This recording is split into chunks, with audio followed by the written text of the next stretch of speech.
தமிழகத்தில் ஹிந்தியை திணிக்க முயன்றால் மொழி காக்க புது மொழிப்போர் தியாகிகள் வருவார்கள் என்று மதிமுக பொதுச் செயலாளர் வைகோ எச்சரிக்கை விடுத்துள்ளார். சென்னை அடுத்த குரோம்பேட்டையில் மதிமுக இலக்கிய அணி சார்பில் அரசியலில் அறம் அகவை அறுபது என்னும் நூல் வெளியீட்டு விழா நடைபெற்றது. இதில் திராவிடர் கழக தலைவர் கி வீரமணி கலந்து கொண்டு நூலை வெளியிட அதனை மதிமுக பொதுச் செயலாளர் வைகோ பெற்றுக் கொண்டார். மும்மொழி கொள்கை திணிப்பு குறித்து பேசிய வைகோ, டெல்லிக்கு கொத்தடிமை வேலை செய்ய யாரும் தயாராக இல்லை என்று குறிப்பிட்டுள்ளார். ஹிந்தியை திணிக்க முயன்றால் புதிய மொழிப்போர் தியாகிகள் வருவார்கள் என்று கூறினார்.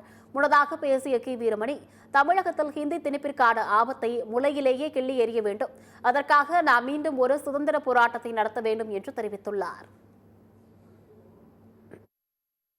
ஆயிரக்கணக்கானவர்கள் சுட்டுக் கொல்லப்பட்டார்கள் இந்திய ராணுவத்தால். அவர்களின் பிழைகளை வதுக்கரை காடுகளிலே போட்டு தீ வைத்து கொளுத்தினார்கள். சாம்பல் வேடுதான் இங்கே இருந்தது. அப்படி பல்லாயிரக்கணக்கான இளைஞர்கள் தங்கள் உயிர்களை தந்தார்கள். 8 பேர் தீ குளித்து விழுந்தார்கள். இதற்கு பின்னர்தான் இந்தி இங்கே கூடாது என்ற சட்டத்தை அண்ணா அவர்கள் முதலமைச்சரான பிறகு கொண்டு வருகிறார். இந்த வரலாறு நமக்கு தெரியும்.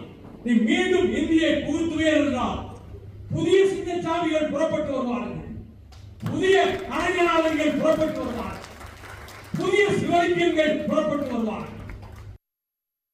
ஒரு பக்கம் அரசியலே மிக முக்கியமாக இது போன்ற பொறுப்பற்ற ஆட்சி தங்கள் கையிலே இருக்கிறது என்பதற்காக நம்முடைய வரிப்பணத்தை நமக்கே திருப்பி கொடுக்காத அளவுக்கு கொடுக்க மாற்றோம் சொல்லக்கூடிய அளவுக்கு பட்டியல் 2வது பட்டியல் கூட அல்ல, யூனியன் நேரடியாக ஒன்று.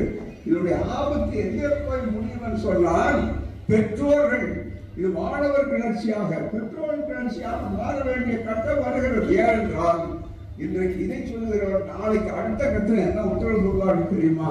இனிமே சிபிஎஸ்இ ஸ்கூல் மட்டும்தான் இருக்கணும். இனிமே எங்குமே மெட்ரிகுலேஷன் முறையிலோ அது மாநில பள்ளிக்கூடங்களோ இருக்க முடியாது. ஒரே ஒரு கல்வி திட்டம் தான், ஒரே ஒரு பாடத்திட்டம் தான், இந்தியா முழுவதற்கு ஒரே ஒரு பாடத்திட்டம் தான் என்று சொல்லக்கூடிய ஆபத்தெல்லாம் இருக்கிறது என்றால் இந்த ஆபத்தை முளையிலேயே கிள்ளி எறிய வேண்டும்.